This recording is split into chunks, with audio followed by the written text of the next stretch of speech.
Place à l'actu décalée du jour et ainsi que je vous le disais à l'entame de l'émission, le ministre du Travail et de la Fonction publique, Mme Adidiatou Matisse, et sa collègue des Affaires sociales et de la microfinance, Mme Véronique Togne-Faudet, ont procédé le vendredi dernier au lancement officiel de la campagne Tolérance zéro au travail des enfants dans les secteurs à forte prévalence au Bénin. On se propose d'en parler ce matin dans l'actu décalée. Tolérance zéro au travail des enfants au Bénin, quelle thérapie? Réponse attendue de vous, amis téléspectateurs, au 96 116 68 68. Juste temps pour nous en plateau de planter le décor avec Laurent, Roland, Toné, Inkes. Laurent, à nouveau, bonjour. À nouveau, bonjour, Ahmed Aripa. On parle donc de lutte contre le travail des enfants. Commençons déjà par nous entendre sur ce que l'on entend par travail des enfants.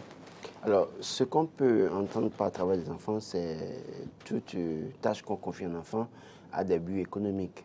C'est-à-dire quoi? C'est-à-dire que dès que l'enfant travaille pour gagner quelque chose ou bien permettre à quelqu'un de gagner quelque chose, c'est déjà un travail de l'enfant pour aller terre à terre. Pour faire simple, en fait. Alors, comment y parvenir concrètement en République du Bénin, sachant que le gouvernement, enfin, dans cette logique, vient de lancer la campagne Tolérance zéro? Alors, avant de parler de comment y parvenir, il faut déjà peut-être expliquer le contexte actuel au Bénin. Il faut préciser que le travail des enfants aujourd'hui, la situation s'aggrave chaque année. Et on a beau tout fait de dire que depuis des années que oui, on peut éradiquer ce phénomène, mais malheureusement, ça ne finit pas. Alors, quels sont les secteurs déjà dans lesquels les enfants travaillent en dehors des travaux domestiques pour lesquels... Quelles sont les différentes manifestations voilà, donc, du phénomène en République du Bénin? En dehors des travaux domestiques pour lesquels, surtout les petites filles... On va parler des Philomègans sont utilisées. Il y a que vous pouvez voir des enfants sur les chantiers de maçonnerie, les gros travaux bien évidemment. Vous pouvez les voir dans l'agriculture également en train de travailler et qui profitent malheureusement à d'autres personnes. Je raconte peut-être une histoire pour dire, j'ai suivi un chantier où le monsieur a gagné un chantier, devait faire une clôture. Mais qu'est-ce qu'on a constaté? Il est venu déposer les enfants là. Parmi le lot qu'il a envoyé, il y avait juste qui était majeur, mais le reste c'est des enfants. Et il est parti. Et donc, de loin, il donnait des instructions. Donc, les enfants n'étaient plus en fait dans la posture d'apprenti, c'est-à-dire travailler pratiquement. Donc, lui-même ne venait pas, ils ont fini le travail, il est venu les chercher encore. Et j'ai pu observer que parmi ces enfants qui travaillaient, ce n'étaient plus des apprentis, c'est parce qu'on les a envoyés très tôt en apprentissage. Ils ont fini d'apprendre. Ils ont eu le temps d'apprendre. Et donc, en réalité, et là, ils deviennent des ouvriers pour le patron qui les dépose sur les chantiers, qui s'en va faire sa vie. Et quand il finit ce chantier, ben, il vient faire les contrôles par moment. Et puis après, il finit le chantier, il vient les chercher. Donc, c'est une situation déplorable. Vous allez voir des enfants dans les feux tricolores en train de vendre. Malheureusement, c'est aussi une autre forme de travail des enfants. Mais vous allez voir aussi ce qui est encore dommage et qui choque, les enfants dans les feux en train de mendier. C'est aussi un travail des enfants. Parce qu'ils sont commis par des personnes âgées qui les envoient dans les feux tricolores les mendier. Et quand ces enfants font la moisson, c'est pour aller verser aux parents le soir. Et c'est dans ça qu'ils mangent. Et c'est dans ça même que leur famille vit. Alors, il y a des départements dans lesquels le phénomène s'observe de façon grave. Il y a par exemple le département du Koufo, le département du Plateau, le département de la Liborie du Borgou. Mais il faut préciser que là maintenant ça a diminué un peu, mais le département des collines, parce qu'on voyait des enfants concasseurs à l'époque. Ça a diminué un peu, mais dans d'autres communes, c'est comme une norme en réalité. Et on n'a pas de gêne à utiliser les enfants dans les situations. Ailleurs, on vous dira que les enfants sont utilisés pour produire le cacao en Côte d'Ivoire. C'est pareil que dans certaines productions au Bénin ici, on voit les enfants, notamment dans la partie septentrionale, dans le Borgou et la Liborie, des enfants qui travaillent pour des buts économiques qui profitent à d'autres personnes. D'accord, voilà donc en tout cas en termes de manifestation, hein, ce qu'on peut dire de ce phénomène du travail des enfants en République du Bénin, autant de raisons qui justifient cette campagne lancée par le gouvernement, tolérance zéro au travail des enfants dans les secteurs à forte prévalence au Bénin. Quand on a fini de dire ça, Laurent Roland Tonenquès, il convient de s'intéresser justement à la thérapie, d'où la question qu'on se pose ce matin. La thérapie, déjà, il faut dire que les enfants qui font le travail, c'est entre 6 ans et 17 ans. La thérapie, c'est tout simple. C'est dénoncer, de sanctionner. Il n'y a pas outre mesure. Vous imaginez, il fut un moment, fort heureusement, ils ne sont plus là, je l'ai toujours dit. Vous voyez des personnes âgées qui mettent leur banc. Quand vous quittez l'Étoile Rouge pour Kadiaoum, ils mettent leur banc sous les arbres là. Ils sont avec des enfants, avec des sacs à côté. Des enfants à placer. Vous allez là-bas, vous négociez. Et puis, on amène un enfant chez vous. À la fin du mois, c'est eux qui prennent l'argent. Ils envoient une partie aux parents. Eux, ils ont leur commission à prendre chaque fois sur un enfant qui travaille dans une maison. Cet enfant est parfois même maltraité. Et vous allez prendre l'argent, vous envoyez, c'est peut-être 25 000 francs, on négocie. On envoie 15 000 francs à ses parents. Et puis, eux qui sont intermédiaires, ils prennent 10 000 francs sur le dos d'un enfant. Parfois, les parents même ne cotisent même pas l'argent pour leur enfant. C'est qu'eux-mêmes, ils sont tellement en difficulté dans la pauvreté là-bas qu'ils bouffent. Donc, c'est des choses qu'on a commencé à dénoncer. Fort heureusement, ils ne sont plus là aujourd'hui. On ne les voit plus. Mais certainement, ils sont quelque part à Cotonou. Et je suis sûr que si les services de l'État commencent à fouiller, ils vont voir. Alors, quand vous finissez de voir ça, vous allez voir ceux qui vont chercher les petits-enfants. Les petits-enfants, leur proposer je ne sais quoi, mais les baratiner en même temps, les emmener travailler dans des plantations, dans des fermes, dans une certaine mesure. Et c'est des choses qu'il faut dénoncer parce que l'enfant a des droits fondamentaux qu'il faille à tout prix respecter. L'enfant a droit à l'éducation, a droit le droit d'être logé, le droit de se vêtir, en tout cas le droit d'être nourri, tout cela. Mais il y a que non seulement certains parents justifient leur pauvreté et en envoient les enfants travailler pour eux, et pour ça ils font beaucoup d'argent. Ils font beaucoup d'enfants qu'ils peuvent placer en son temps pour pouvoir avoir les ressources pour garder les autres. Ce n'est pas bien. C'est vrai que d'aucuns diront que oui, c'est pour ça qu'on veut contrôler les naissances. C'est un faux débat. Il ne faut pas mélanger les choses. Peut-être qu'on aura le temps de revenir sur le débat de la limitation des naissances pour montrer clairement que c'est un faux problème que les gens soulèvent. Mais quand on finit de dire ça, c'est-à-dire que moi j'estime qu'il faut sanctionner sérieusement et les parents et les intermédiaires démarcheurs. Parce que quand on va mettre un parent en prison pour avoir placé son enfant, quand on va le mettre en prison et qu'on va mettre en prison comment vous appelez, les démarcheurs d'enfants, vous allez comprendre que certains parents auront désormais peur d'envoyer les enfants en exploitation.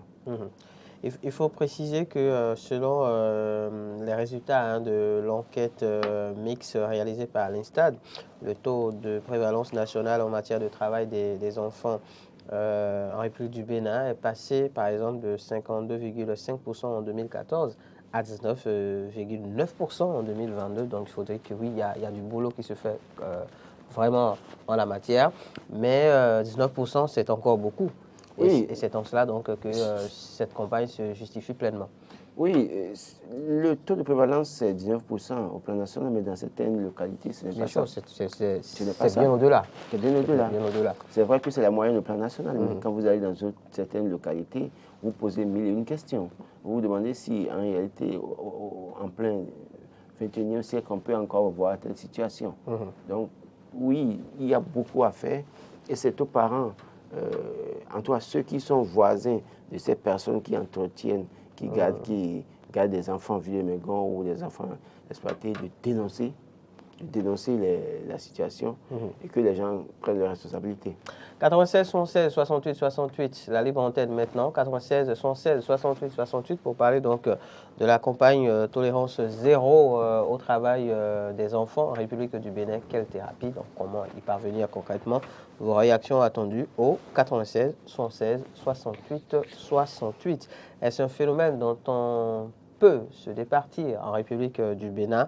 C'est aussi l'une des questions à se poser. Et si oui, donc comment y parvenir concrètement? Une violation hein, donc, des droits fondamentaux de l'homme que constitue le travail des enfants, Laurent. Oui, on peut se départir de ce phénomène. Écoutez, vous qui utilisez l'enfant d'autrui comme domestique, demandez à vos enfants de faire les travaux domestiques. C'est tout simple. Dans le même temps, les gens refusent de déclarer désormais, même les domestiques, puisque les grandes personnes, il faut les déclarer. Vous êtes capable de déclarer les grandes personnes. Si vous voulez domestiquer, allez prendre les grandes personnes, payez-leur le SMIC, déclarez-les, si vraiment vous avez besoin de main-d'œuvre. La main-d'œuvre ne saurait être un enfant. Si l'enfant vieux Mengon, qui a 13 ans chez vous, peut faire les travaux domestiques, laver, faire la vaisselle, et nettoyer la chambre, ça veut dire que votre enfant de 13 ans aussi peut le faire. Alors libérez l'enfant d'autrui. C'est tout simple, c'est pas autre chose. Parce que si vous avez vraiment de main-d'œuvre, que vous pensez que votre enfant de 13 ans ne peut pas faire, alors qu'est-ce que l'enfant de 13 ans de l'autre cherche chez vous? C'est un travail d'adulte. Allez recruter un adulte, payez-lui tout le monde le SMIC, allez le déclarer à la Caisse nationale de sécurité sociale. C'est tout simple. Et je crois que c'est ça.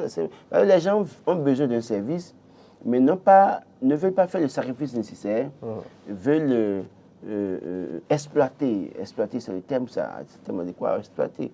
Vous voulez un service, mais vous n'êtes pas prêt à supporter les charges de ce service. Ce n'est pas bien.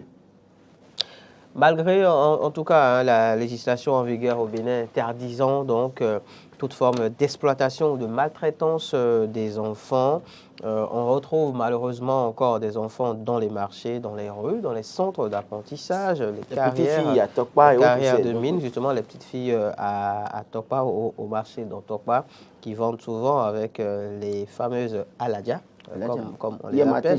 J'ai aperçu un enfant au carrefour rue Kérékou, là, un enfant d'à peine 11 ans, le même âge que mon fils. Mon fils était dans la voiture, je quittais l'église, j'ai dit, mais le petit est venu vers moi pour me vendre clous de girofle. J'ai dit, c'est combien? Il dit, c'est 100. J'ai dit, mais je l'ai regardé, et puis après, j'avais de la peine pour lui, j'ai dû lui donner quelques pièces pour qu'il va manger. Et je disais à mon fils, regarde ça par exemple. En fait, c'est une manière de lui dire, écoute, d'autres s'échinent pour manger. Les parents de cet enfant sont à la maison. Et l'enfant est sous le soleil toute la journée. Et quand il va, peut-être qu'on l'a confié, il est peut-être chez une tante ou un oncle. S'il ne vous vend pas jusqu'au soir, on va le tabasser proprement. Et estimer que c'est lui le malheur de la maison. Moi, j'ai subi ça à Porte-Nouveau. Je devais vendre à Kassa et Poisson. Ça a été difficile pour moi. Nous étions deux, mon grand frère et moi. Mon grand frère a été à un moment découragé, il n'a pas pu continuer l'école. Donc j'estime que cette situation, il faut arrêter ça. Parce que tous les enfants ne sont pas mentalement forts pour supporter ça. Il faut le dire, alors en parlant d'anecdotes, je suis tombé personnellement sur un jeune garçon, un enfant, la dizaine à peine, il y a quelques jours, mendiant. Et évidemment, la première question que je me pose quand je tombe sur ce genre de situation, c'est où sont tes parents? Et au jeune garçon de me dire oui, que son papa a perdu son boulot, qu'il est à la maison, que maman est partie. Et donc il se retrouve seul avec papa, qui n'a pas les moyens vraisemblablement. Donc qui se retrouve obligé d'aller manger voilà, de bar en bar, de resto en resto et autres. Et que en réalité, quand il moissonne, donc cet argent, il le reverse à son papa et c'est avec ça qu'il se débrouille à la maison.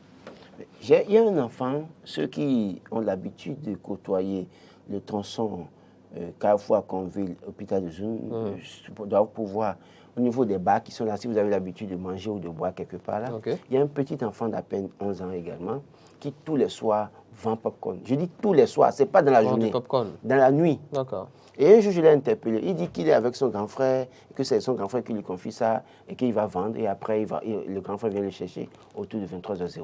Wow. Tous les jours, je le vois. Toutes les fois, en tout cas, je suis allé dans ce milieu-là, je l'ai vu. Avant, je le voyais vers Carrefour, rue Kérékou, et dans ma rue, il y a des bars là, je suis avec des amis, il vient chaque fois là, je l'interpelle. Et cette fois-ci, maintenant, je le vois, et il fait le trajet là, c'est-à-dire qu'il quitte rue Kérékou là, il va juste là-bas, il se promène, il dit qu'ils sont à Pitagbo avec son grand frère, et puis le soir, le grand frère vient le chercher. C'est des choses qu'il faut décourager. C'est vrai que l'État, au-delà de tout, doit chercher aussi une politique de récupération de ses enfants. Parce que beaucoup de ces enfants ne sont pas avec leurs parents, sont soit avec des tantes, des oncles ou bien des grands frères qui les exploitent. Donc, il faut trouver une politique nationale où ces enfants-là, si on les prend, où est-ce qu'on peut les mettre pour assurer leur éducation et leur suivi. C'est très important. Parce que, au-delà de tout, hein, celui chez qui l'enfant se retrouve fait ce travail, l'enfant se fait ce travail, mais après, on vous dira que oui, l'autre, tu auras des arguments pour dire que oui, il n'a pas de moyens et qu'il faut que l'enfant fasse ça aussi avant de manger. Alors, il faut préciser que cette opération lancée par le gouvernement poursuit, entre autres, comme objectif, eh bien, mobiliser les acteurs de protection de l'enfant, les usagers des marchés, on en parlait, Laurent Roland-Tonniquès, les artisans aussi sont concernés, les communautés et les enfants eux-mêmes dans la lutte donc, contre le travail des enfants. Il s'agit de mener des visites, par exemple, conjointes d'inspection et de contrôle dans les marchés. Alors, on n'en parle pas souvent, mais c'est aussi cela l'une des manières de lutter contre ce phénomène, c'est-à-dire aller faire justement ces visites inopinées dans nos marchés, par exemple, ou même dans nos agglomérations de manière générale, pour pouvoir justement tomber sur ce genre de cas et appliquer la loi comme il le faut, Laurent. Il y a tellement de jeunes filles qui ont envie d'aller vendre pour certaines femmes à pas. C'est vrai qu'il y en a qui aiment la facilité, je continue de le dire, mais il y en a qui ont envie de faire ce travail. Mais les commerçantes ne veulent pas payer un salaire conséquent. Et donc, elles préfèrent utiliser les enfants. Elles préfèrent utiliser les enfants. C'est pourquoi le contrôle dans les marchés doit être fait. Dès qu'on aperçoit un enfant avec marchandises sur la tête, il faut l'arrêter. Maintenant, montre-moi qui est ta tutrice. On l'amène là-bas. On sanctionne. Les enfants ne sont pas... Parce qu'il y a une précision très importante en la matière, c'est qu'il s'agisse de votre propre enfant ou d'un enfant d'autrui, la peine, justement, à ce niveau... Elle est la même. À ce niveau, il s'agit de travail d'enfant. Même pas votre propre enfant, vous ne pouvez pas lui mettre les journées sur la tête, aller lui dire. C'est vrai, nous on a été éduqués en ça. Moi, je le dis, hein. J'ai vendu des oranges, des ananas à Zogbo, Fifadi. Je parcourais les bas-fonds. À l'époque, c'était des bas-fonds encore. J'ai vendu ça, ça m'a formé. Puis, oui, je dirais, les gens vous diront, oui, quand on fait ça, ça forme. Mais après tout, parfois, il y a des enfants qui s'attachent à ça ou bien sont déstabilisés, traumatisés par ça et n'ont plus confiance en eux. Donc, il faut faire très attention avec cette pratique-là. J'estime que, oui, tous ceux qui emploient des enfants, en tout cas des enfants de 6 ans, 17 ans chez eux, il faut les rechercher, les traquer, les sanctionner. Il faut aller faire des contrôles dans les marchés, aller faire des contrôles même dans les feux tricolores, par exemple, où on en retrouve beaucoup. Malheureusement, aller faire des contrôles aussi, on en parlait, hein, au niveau des bars, des restaurants, par exemple, où on retrouve beaucoup d'enfants qui, malheureusement, vont vendre ou vont tout simplement mendier. Oui, il y a beaucoup d'enfants qui mendient. Quand le stade général Mathieu Guekou était animé, vous allez voir beaucoup d'enfants venir mendier. Mais le plus souvent, les pop-corn en main, comme je le dis, comme pour cet enfant qui circule tous les soirs à Bonnetel. Donc, c'est soit vous achetez le pop-corn, soit vous lui donnez de l'argent. Vous lui glissez une pièce. Parce qu'ils vous le disent clairement, au moins donnez-moi quelque chose. Écoutez, j'en ai besoin pour manger. Aujourd'hui, il y a tellement de messages de recherche, d'avis de recherche, que quand je vois ce jeune, par exemple, vendre pop-corn, je me pose la question de savoir, quand un con voudra... mal intentionné, en fait. Voilà. Voudra prendre cet enfant... C'est vite arrivé. Pour en faire ce qu'il veut, c'est vite arrivé. Parce que l'enfant a besoin d'argent. On lui dit, bon, okay, suis-moi. Il a peut-être 10 popcorn dans son sac. Puisqu'il a toujours un sac en bandoulière, il a un popcorn en main. Et on lui dit, bon, on veut faire l'anniversaire chez moi. Suis-moi, on va acheter tout. Bêtement, il peut suivre. Et les autres feront de lui ce qu'ils veulent. Donc, il faut protéger les enfants dans notre pays. C'est très important. On parle donc de la tolérance zéro au travail des enfants au Bénin. C'est une campagne lancée par le gouvernement. Quelle thérapie? C'est le thème de l'actu décalé du jour. On en parle avec Laurent Roland-Tonniquès en plateau. Réaction attendue au 96 76 68 68. On est parti dans quelques petites minutes. Donc 96 76 68 68, c'est le numéro à composer pour venir réagir par rapport à la dite thématique. Qu'est-ce qu'on fait concrètement en tant que parent, par exemple, pour lutter contre ce phénomène? Qu'est-ce qu'on fait en tant qu'autorité? qu'est-ce que l'on fait en tant que journaliste, par exemple, nous autres en plateau, nous tentons d'en parler et donc vos réactions sont attendues sur ce sujet. On parlait de la question des contrôles justement qui doivent se faire de plus en plus sur, eh bien, en tout cas au niveau des marchés, au niveau des feux tricolores, au niveau des bars, au niveau de tous les endroits où on sait que oui, il y a beaucoup d'enfants exploités, que ce soit pour la vente, pour la mendicité, et pourquoi pas aller aussi faire des contrôles, par exemple, sur des chantiers de construction, puisqu'on en parlait, Roland Antonin-Niquès, oui. Beaucoup d'enfants, malheureusement, sont aussi utilisés sur les chantiers de construction. Oui, et ça doit commencer par aussi les autorités. Quand vous avez des maisons que vous construisez, que vous avez des chefs, des sociétés ou bien des personnes à qui vous avez confié les chantiers, vous devez nécessairement faire le contrôle sur ces chantiers aussi pour exiger à ceux-là de ne pas employer d'enfants sur votre chantier. Ça commence par là. Quand les autorités aussi vont commencer, je crois que les gens rentreront dans les rangs. C'est de ça qu'il est question. Parce que vous allez voir que beaucoup de chantiers sont lancés, les enfants sont utilisés malheureusement au vu et au su de tous. Le chef chantier, le propriétaire peut être un ministre ou un député, il vient, il voit les enfants en train de travailler, mais il ne réagit pas. Et ça commence par là. Ça doit commencer par là, le contrôle d'abord. 96 76 68 68 numéro à composer pour réagir par rapport à cette thématique. Il s'agit donc de mettre un terme au travail des enfants, campagne tolérance zéro au travail des enfants en République du Bénin. La main-d'œuvre infantile, justement, exploitée à des fins économiques. On en parlait également avec vous, Roland Antonin-Niquès, pour ce qui est des enfants utilisés, par exemple, sur des chantiers de construction. On a précisé que beaucoup d'enfants sont aussi utilisés dans nos marchés, par exemple. Alors, le marché dont on parle est celui dont l'exemple est patent. Il suffit de s'y rendre pour les voir, tout simplement. Donc, après, tous les marchés, pratiquement, vous voyez au moins un enfant en train de voir. Il suffit de s'y rendre pour s'en convaincre. D'où la nécessité, une fois de plus, d'intensifier ces contrôles donc, au niveau des marchés, des feux tricolores et d'autres lieux où on a l'habitude de rencontrer justement ces enfants qui sont exploités. Le phénomène des villes-au-Mengon, il faut aussi évidemment en parler, qui contribue énormément au travail des enfants.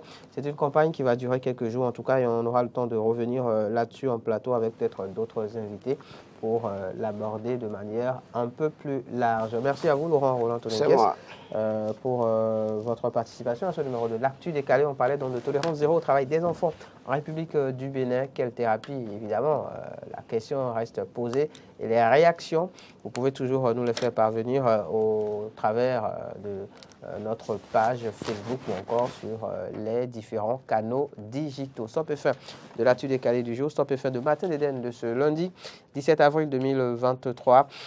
On se retrouve demain pour un numéro encore plus plaisant. Plaise au ciel.